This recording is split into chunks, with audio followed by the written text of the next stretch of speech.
Hello guys! Welcome back sa akin channel. For today's video ay ituturo ko sa inyo kung paano tugtugin ang kantang Dilaw by Maki.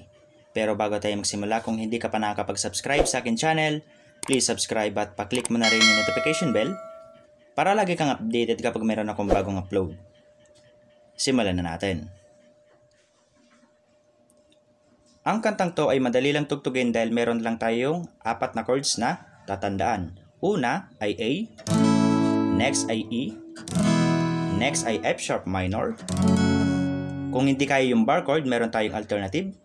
Ang gawin niyo, itong first, second, and third string, pindutin nyo yan.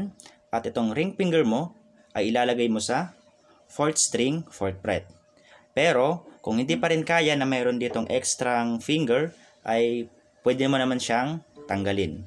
Okay, kahit ito na lang. Basta, itong 6th, 5th, and 4th ay muted. Okay? And last ay D.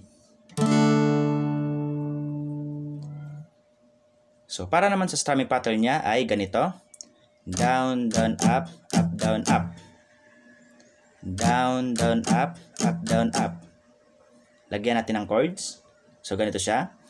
Down, down, up, down, up. Down, down, up, down, up. Down, down, up, down, up. Down, down, up, down, up. Ulitin pa natin. Down, down, up, down, up. Down, down, up, down, up. Down, down, up, down, up. Down, down, up, down, up. So, bilisan natin ng konti. 1, 2, 3, go!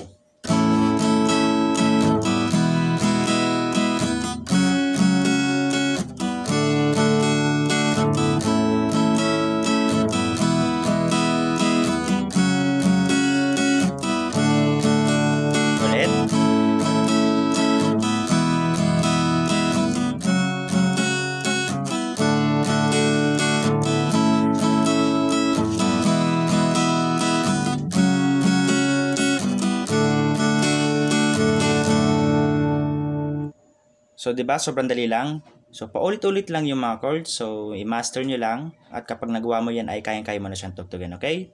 So, samplein natin. Mukhang delikado na naman ako, pati-pati na naman ako, kakaiba.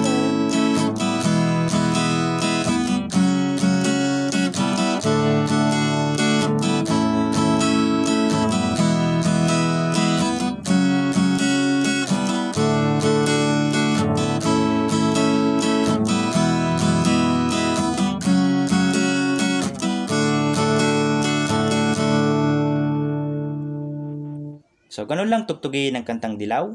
Kaya kung nagustuhan mo, please like and share this video. Maraming salamat po sa panonood and enjoy!